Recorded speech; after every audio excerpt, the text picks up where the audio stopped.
I think I just want to reach out to people that are going, through stuff, and having asked so many people if they've gone through mental health issues, it's showing that everyone struggles at some point, and it's okay to struggle, but you need to also reach out and get help. I shouldn't be hard on myself. I should just give myself a chance. Just like how you give other people chances, you must also be kind and willing to be more understanding of yourself and the things that you do and why you do the things that you do. What is my view on mental health in African family?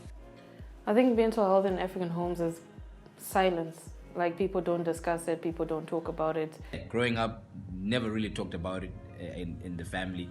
I wasn't really aware of it. I think because we were still very young, naive. For the longest time, mental health issues were, and still are, that thing that is not spoken about in Black African households. I think some families do believe in it, whereas other families just need demon. Ignorance, they don't know how the affected person is being affected. So, because of that ignorance, they don't take it seriously. I feel like a lot of African children and African adults, Black African adults to be specific, are going through a lot of mental health issues, depression, anxiety, all that stuff.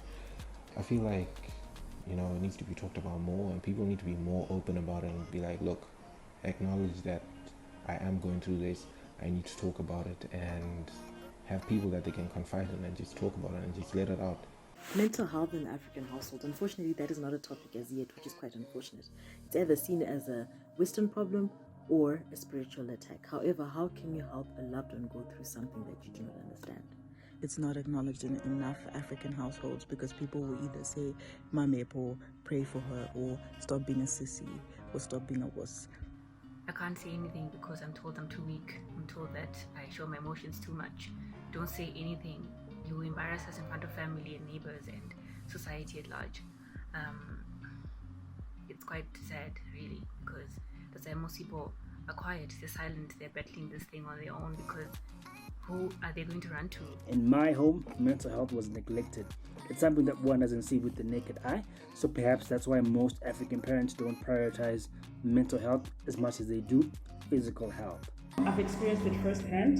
When my family members started hallucinating a lot, there was a lot of speculation in the family as to what it was, whether it was a demonic attack, witchcraft, a curse, or whatever. Some people can feel really, really sad and they can't get out of it. But sometimes you can get into such a deep black hole that you can't get yourself out of.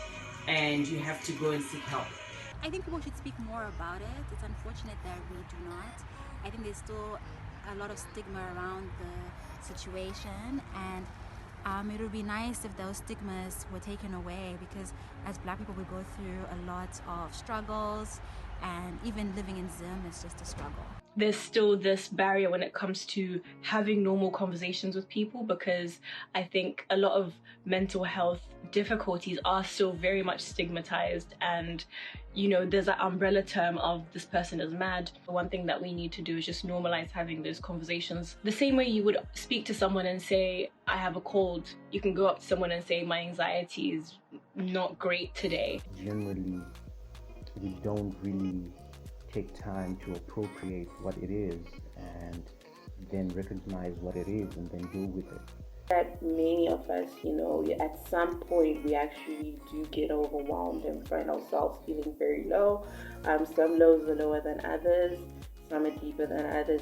I always felt like I was alone, like this is only a me thing.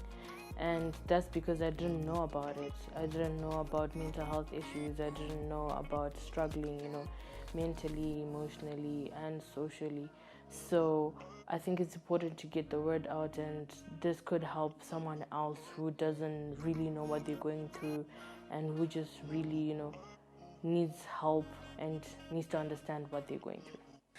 I feel like a lot of Africans think that there's no such thing as mental health, that it's a white person's thing, and so we can't really go to our families and talk about it because it's taboo, and we can't get the help that we need, especially if it's these type of illnesses like depression, anxiety, which I have suffered from. I feel I haven't gone anywhere to get it checked or to get proper help from it, but I do believe that I suffer from anxiety, and I did have a bit of depression some time ago. Well, I know in my culture, when someone dies from committing suicide, you actually don't gather and mourn them. You just, no one discusses it, no one says anything about it. It's so important for us to discuss that, especially at the moment with everything that we're going through, everything that we're fighting for. As Black people, there's a lot of trauma involved. Is the devil, but it's a positive thing when you see other families trying to learn about it and get educated, to understand or how to go about depression, anxiety, bipolar, all sorts.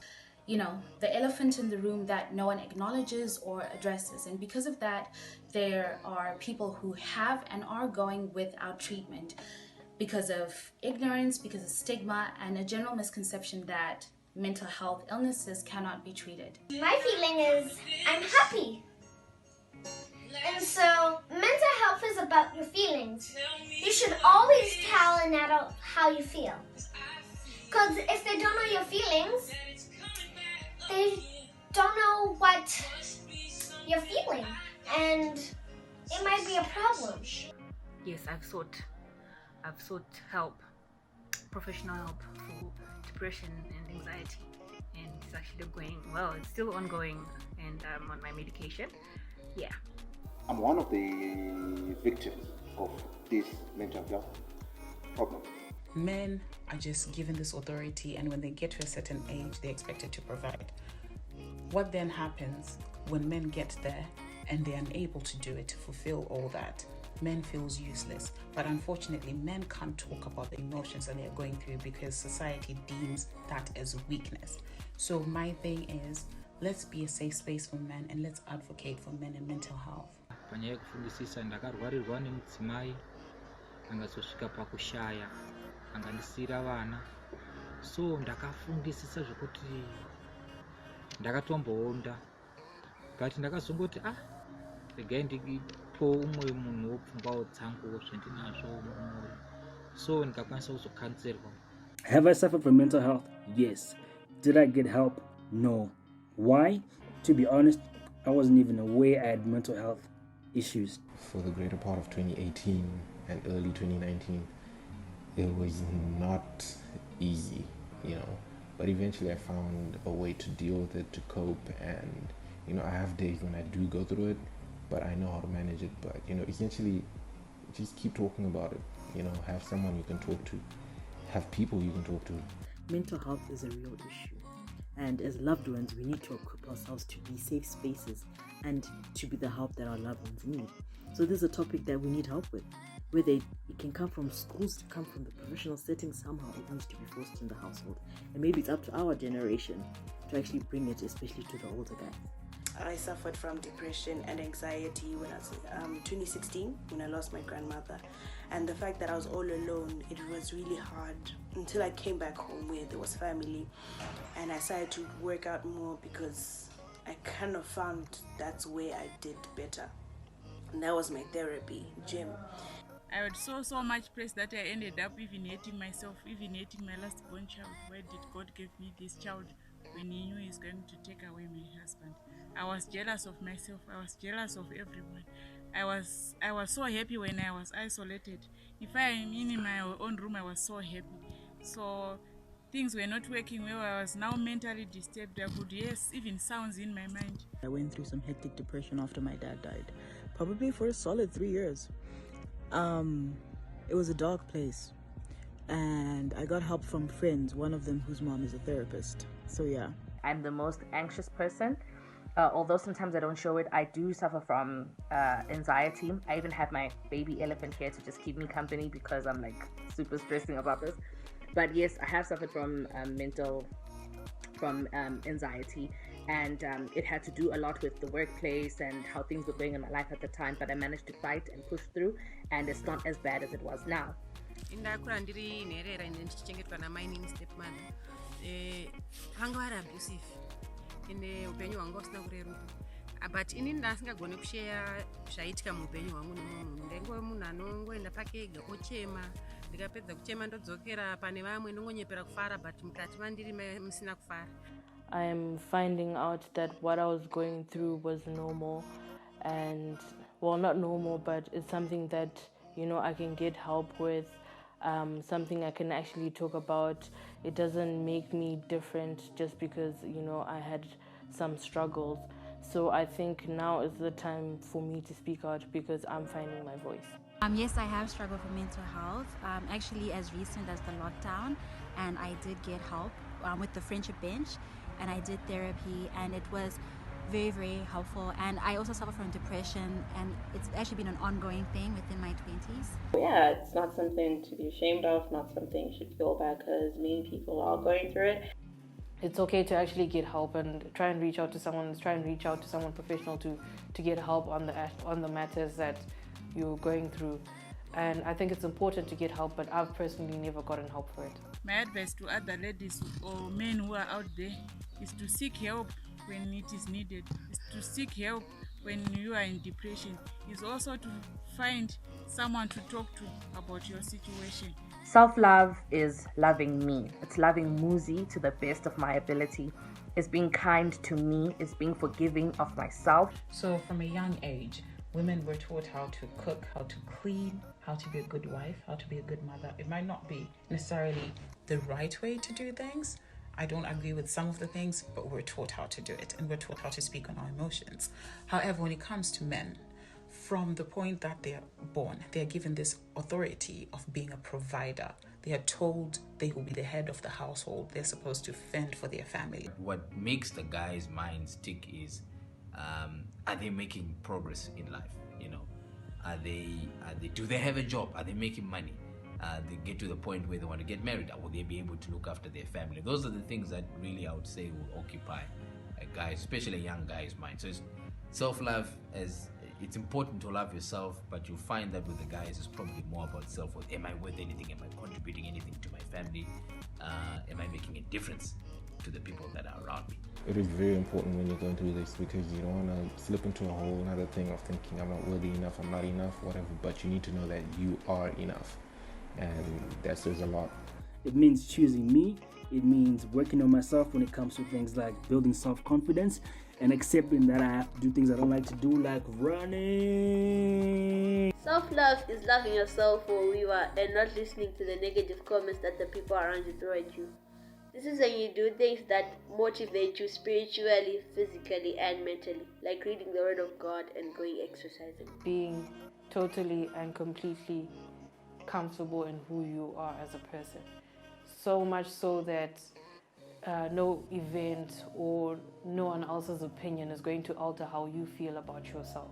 I affirm myself a lot, and when you are confident in who you are, comfortable in your own skin, you know whose you are, you know what you're capable of, you know, and you believe in your opinion, what you say, what you do. Nobody, I mean, people would throw their blows at you so many times, but that won't affect you because you've built that foundation within you. I do not measure my love or my self-worth based on what other people think or say or do, because I know where I'm grafted in and rooted in. Therefore, my idea or my definition of self-love has to center around Christ. Really knowing yourself, knowing every corner, every inch, every dark shadow, every light glimmer of your body, and accepting it, forgiving yourself, being easy on yourself, celebrating yourself, and just, you know, being your own best friend. It's waking up in the morning, it's bathing, the basics, eating, going into the sunshine, talking to myself, hugging myself, and saying, you got this, you're okay, everything's going to be fine. Spiritually, I make sure I'm constantly reading the Word of God, and I'm praying, and I'm meditating, and I'm making affirmations and confirmations. My body, I make sure I'm exercising, or I go to my dance school, and I'm dancing and doing things that make me happy, or I'm just being active, going for a walk, riding my bike, hiking, anything that pushes my body to some extent.